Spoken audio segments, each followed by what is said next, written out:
such a waste of money and time. Everybody's sitting there and thousands and thousands of dollars tied up in that courtroom. I don't care about winning. I can't win. I can, however, bankrupt us.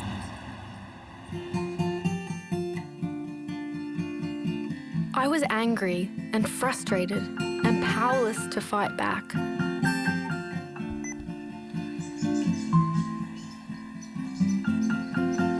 But the attack on us brought out many new supporters. One of them was Paul, a committed activist leading the pulp mill campaign. Don't look at me. Hello, honey. Paul taught me to smile again. And we fell in love.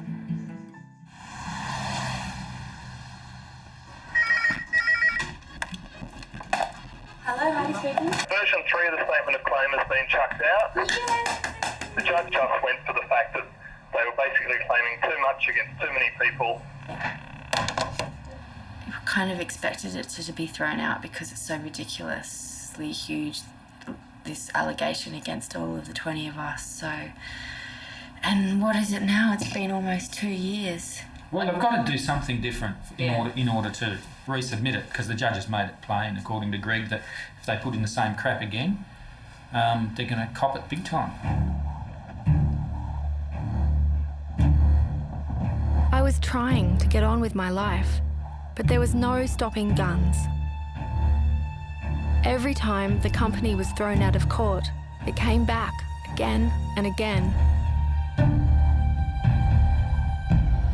Guns wasn't giving up on its pulp mill plans either.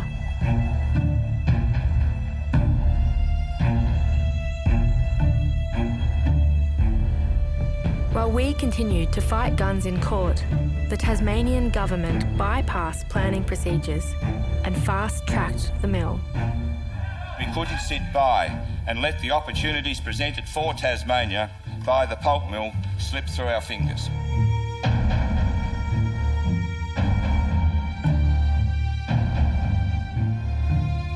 Guns had staked everything on the mill and needed to borrow over $2 billion to build it.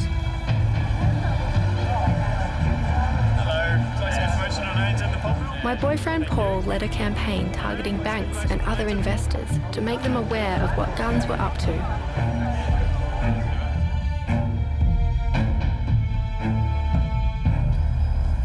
After months of lobbying and protest, the strategy worked.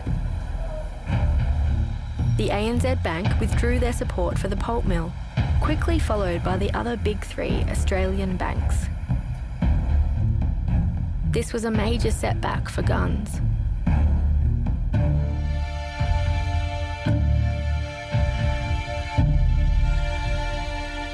Throughout the long years of the court case and the controversy, the forests continued to fall.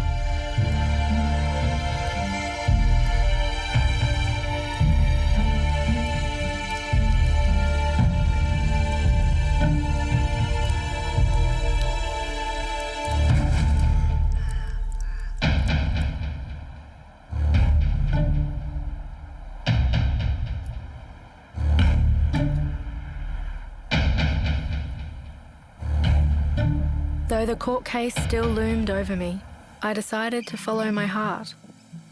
Yeah, we'll be signing. You alright, mate? Yeah, good, mate. Thanks for hanging out down there. No, it's no problem, buddy. Cheers. Good luck with it. Thank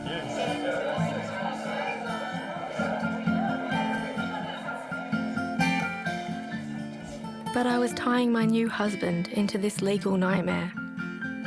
And together, we risked losing everything.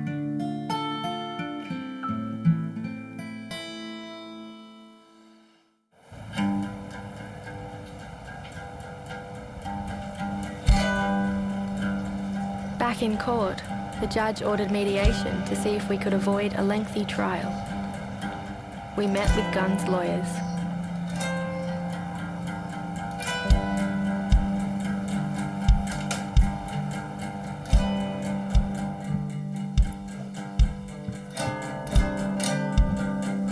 The last month we've been going through mediation, and I've just had some really exciting news that I'm finally out of the case.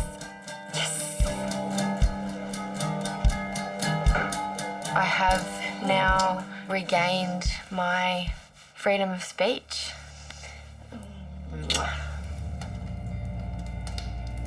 After 4 years of proceedings costing millions of dollars, Guns had failed to substantiate its claims and agreed to drop its case against me and the Wilderness Society. But other defendants still faced going to trial. However, I was finally free to fight for the forests again. There was one European bank still considering financing Guns' mill. I made a new film that revealed what was really going on. We had heard that there was one Scandinavian bank who was considering seriously investing in the project. And so we organised a meeting and I said, look, before we start talking, I just need to let you see what you're joining your brand to. The film showed a napalm-like substance being dropped from helicopters to burn away what remained after logging.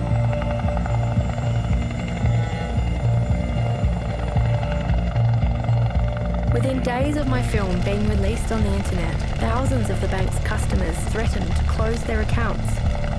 The bank joined a long list of investors who refused to fund the mill. They had this company doing two things that appalled them. One was, destroying these beautiful forests, and the other was suing people for standing up and trying to defend them. With its share price in freefall, Guns desperately needed to reform its reputation. The trial for the remaining 4 defendants was just weeks away.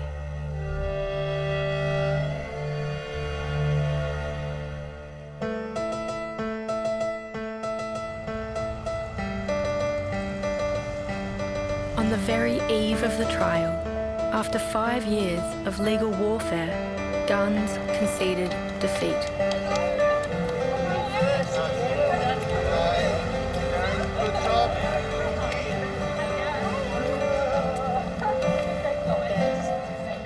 Guns have totally capitulated and that we've just had a resounding victory. All the remaining Guns 20 defendants were now free.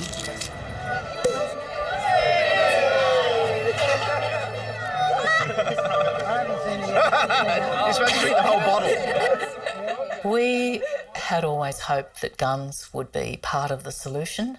Certainly the purpose of the campaign was never to destroy Guns, it was to protect the forests.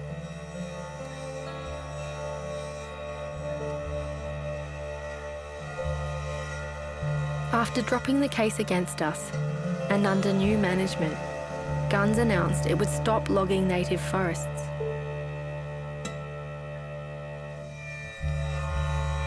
But it was too late. Abandoned by investors and the public, the company collapsed.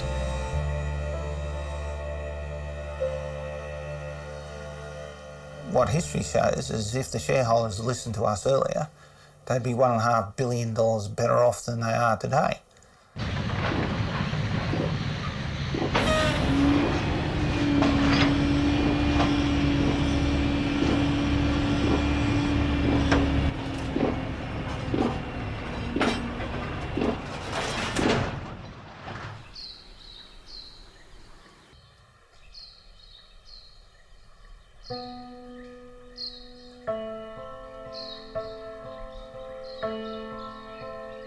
I know I paid a really high price by getting involved in this story.